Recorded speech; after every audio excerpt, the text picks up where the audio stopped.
What's on, ladies and gentlemen? My name's Ross, I like games, and today we need to have a look at what is going on with OP-05, Awakening of the New Era. Because you see, things are getting a little bit weird over with OP-05, Awakening of the New Era. It's not going especially like we would imagine, but I've seen a lot of people saying that the prices are going up, and that's not necessarily true. And I told you a couple of weeks ago that the prices are going down, and at the time it was true, and it was, I showed my working, I wasn't lying to you, and it was true then, and it's kind of true now for some stuff, but not other stuff. And to put it simply, OP-05 is a little bit all over the place, and we need to have a little bit of a chat about this. Because honestly, yeah, it's getting a bit awkward. Now, we will have a look at a bunch of singles in a minute, obviously we will, but we need to start off having a look at booster boxes, because of course, booster boxes aren't necessarily doing what we would usually be expecting them to do. And I get comments on here and on my other channel, TCG Radio, where we talk Pokemon, saying that the retail price of booster boxes is like $100 or whatever. No, it's $4.49 a pack. 24 packs in a box. It is $107.76 for a booster box of One Piece. That is the MSRP. That is what you should expect to pay. And I know that sometimes you will get yourself cheaper boxes, and that's lovely. But generally speaking, it's the amount of packs in a box times by the price of the pack, and that comes out to $107.76. Well, is that what's happening here? Nah, mate. It is absolutely not what's happening over here. If we have a look over on eBay, for instance, you're not finding one for that amount of money. They are generally selling for around about $250. That is generally what you're going for, which is obviously quite a bit more. Also, please bear in mind you need to make sure that you are getting an English booster box here. We do not want to be getting Japanese boxes. That is not the same. And this is a situation where you look at it and you go, Wassy, come on, don't show me listings of what people are actually listing them for. Show me what people are actually paying. Well, what people are actually paying is about $220, which is actually, to be fair, a little bit less than the $250s I showed you a minute ago, but not that much. That's still double retail. That is double what we would generally be expecting to pay for these, and that is not ideal. Now, I'm going to do a video more on this later on, but I know there are people out there that are saying that they were not going to get reprints. Of course we're going to get reprints. It's a trading card game. Not reprinting product means people don't have access to play your game and build their collection. And the whole point of TCGs, as I mentioned before, is not to sell a few boxes. It's to hook people who are going to be buying every set and every starter deck. Of course they're going to reprint OP-05. We'll talk about this more later on, but hey, let's print a little bit of this and then make it super scarce so collectors and players get frustrated and leave and don't buy future sets. Yeah, that is not how you run a successful TCG. Obviously, I don't work for Bandai. I cannot comment officially or anything silly like that. But I have taught business for many years and then quit teaching business to cover TCGs. So I do feel at this stage like I've kind of got a bit of a good handle on the whole business of TCGs thing. You don't stop printing a new set a couple of weeks after you launch it. I mean, here is a picture of Romance Dawn 9 months after release, getting a restock in my local game store. You know that set that everyone said they were stopping printing? Yeah, they actually printed it for more than 9 months. This was just the easiest figure I could get, the easiest picture I could find. 9 months later, they were still printing it. But yeah, sure, they're going to stop printing OP-02 after like 2 weeks. Yeah, of course they are. Nah, it's not going to happen. Don't worry about it, ladies and gentlemen. Things will get better. But this is obviously having a knock-on impact, and we had to start by having a look at the booster boxes because that explains partly what's happening here with the singles. Because some of them are not going down. Take Manga Luffy. Now, to be clear, Manga Luffy is the best card, honestly, in terms of people wanting it that we've had in the game so far. And you'll notice, according to TCG Player, we've seen a spike from 1,800 to 2,100. And actually, the recent solds are all 2,800. So the market price there is useful, but the recent sales here really make the graph look a little inconsequential. Sure, it says 2,100. It's not 2,100. It's really about 2,800. And we can flick over to eBay and have a little bit of a look. Nobody's picking up Monkey D. Luffy for 2,100. It is now, well, the last two solds were 3,200 and 3,600, which honestly make the 2,800 a bargain. My point here is, when I showed you this before, I told you that it was going from just over $2,000 to just under $2,000. And that was true, incidentally. That was absolutely true. That is no longer true. And I often get comments, I'll make a video and then like 3 weeks later, people will come along and be like, you're wrong. And the answer is no, I was right. 3 weeks ago. Things change. And Manga Luffy is absolutely rocketing in price. There is no ifs, buts, or maybes. There's no way around it. That is just happening. And we see a similar thing going on with the other manga cards. We see that Trafalgar Law has gone on TCG Player from 650 to 750, but it's not really 750. Because again, look at the recent solds. TCG Player is great for this kind of stuff, but the market price doesn't always catch up fast enough. Have a look at the recent solds. It's 1,050, 1,300, 1,400. Yeah. It is not 750. And again, we can play the eBay game here. Well, it's actually selling for 1,100 on eBay. So honestly, we can have a look at Manga Law and go, okay, you know what? It's about an $1,100 card. But this was selling for significantly less on release. This one has gone through a bit of a spike in price, and we can say the same thing for Captain Kidd. Be weird if only two of the mangas were spiking. It's got a stated price of $750 on TCG Player, up from about $580, but actually all the recent solds are about in the $1,000 range.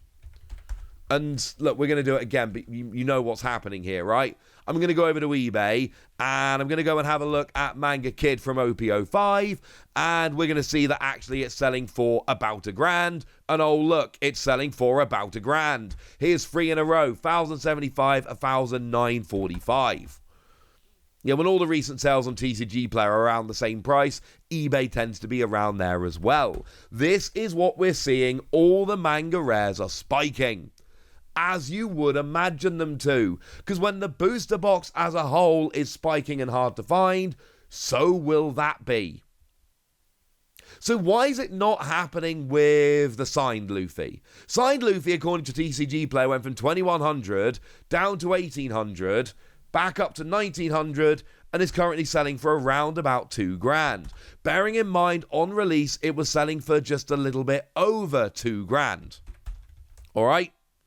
That's what was happening. Well, yeah. This one we're not seeing exactly the same thing coming on here. Which, I'll be honest with you, is a little bit weird, because you got the manga and the signed card, and you would imagine that if all of the manga was spiking, so would the signed card be. And the answer is, it's still selling for about $2,000. Here's a couple that were sold recently, one for just under, one for just over. It is not spiking like the manga rares are. Now, that's not to say it's crashing in price, and I told you previously that this one was not behaving necessarily that normally. But I'll be honest with you, this one it's more holding around $2,000 than really spiking like some of the others. Okay, well that means that the booster boxes are hard to find, so all the prices are spiking, right? Nah, absolutely not. In fact, the alternate art leaders are crashing exactly like we would generally expect them to do. The best leader in OP-05 is Sakazuki. It's gone from 200 down to, well, this is one of the ones the market price says 114, but really it's 120. All the recent solds are around 120. So this is a significant drop on what we saw on the release. So this absolutely is crashing in price, like we would expect, and you'll notice that with the product getting scarcer, it's not necessarily going up, it's just leveling off a bit. We see the same thing with alternate art Luffy. It's gone from about 180 around about on release down to about 100. Not quite half price here, but honestly not a million miles away. So that one's crashing down as well. I'm not going to do all the alternate art leaders because I've just shown you the best two. But let's show you the third best one. It's an L. And to be fair, it went from 150 down to 75, back up to 95, and is now settling at around 80. Which you may notice is significantly less than the 150 it was on release. So most of these cards are crashing like we would expect them to. This is not a case where the booster box is harder to find, so all the singles are spiking. That is not happening. The alternate art leaders are crashing quite nicely like we would expect. Alternate art Gear 5 Luffy, like basically the manga rare, but not the manga rare, just the alternate art version of it. Yeah, that's doing exactly what we would expect. It started off as like a $95 card, and now it's sitting there at a significantly more reasonable $55 card. This is exactly what we would expect. Most of the singles from OP-05 are crashing quite nicely like we would expect. It is the manga cards that are really throwing things out of whack. But they are the big hits. And in any set, you're going to have a lot of people buying it, but there aren't that many of the big hits, so when the booster box starts getting hard to find, the big hits will go up. But weirdly, we're seeing the same thing with the special cards. The special cards are also going back up. I spent a bunch of time looking at this, and when I say back up, I mean back up. Look at the graph of Nami here. Nami did exactly what we expected it to do when we saw the release of this set. We saw a significant crash in price. Nami went from 165 down to 120, but it's now, well, according to TCG Blend market price, we're at 187, but really we're at about 210. Look at the recent souls, we're at about 210. And this is not the only special card that's done that. The second best special card, Yamato. What do we see from the graph? Exactly the same thing. On release, we saw a fairly significant drop, exactly like we would expect, exactly like I predicted. But then it started going back up again, and it's risen quite dramatically since. And then I'll give you one more example. Enel is the other big one in terms of the alternate arts, and it's doing the same thing. A big dip on release, and then straight back up again. Okay, fine, one more. Uta. Big dip on release, right back up again. So what we've got here is basically a weird kind of set, where booster boxes have sold out and are becoming hard to find. That is pushing the price of the manga rares up quite dramatically. But we're still seeing the alternate art leaders dropping, and the special rare cards did drop on release, but have since ended up actually climbing quite dramatically. And here's the thing. On the release of the set, I made the video I usually make. And I said, stop buying these cards. Wait a couple of weeks to buy them. And I showed you that they went down in price. And I made that video where, other than the two weird Luffy cards, the signed and the manga, they were going down in price. And actually, to be fair, the signed is still dropping quite nicely. What we've got here is a situation where the set sold out, and I keep telling you it's the best set One Piece have done, and that is pushing the price of the manga and the special rare cards up. But the special rare still did crater on release, and I just showed you the evidence. And everything but the manga and the special rares are cratering quite nicely. It is just that the manga rares are, well, going up because the set is sold out. And the super rares crashed and then started going up quite nicely. One thing I will say is, and I said this near the beginning of the video, but I'm going to say it again now, there is no way that Bandai have stopped printing OP-05 a month after the release of the set. In what world would that be a good idea? That's not how businesses work. That's not how TCGs go. And given that Romance Dawn, we had the exact same conversation, they're not printing it, they're moving on to other sets, and there were literally reprints arriving 9 months after release. And honestly, it was more than 9 months, but 9 months is the best and most easy picture I could find, so that's what I'm showing you. There is no way they're done printing this, a really sought-after set, which is impacting the metagame and great for collectors, 2 weeks to a month after release. It's coming back. It has to come back. I am certain it will come back. For now, I want to know your experience of OP-05. I want to know what you've opened. I want to know anything you want to tell me. So let me know in the comment section, would you? Go nuts! Be nice! And then make sure you like this video, subscribe to this channel, follow me on Twitter at TheWasi. That's where we talk about One Piece and a bunch of other card games. And please do consider checking out patreon.com/PTCGradio, where you can support the channel, get some bonus podcasts and all kinds of fun things. But by far the most important thing is always, look after yourselves till next time, would ya?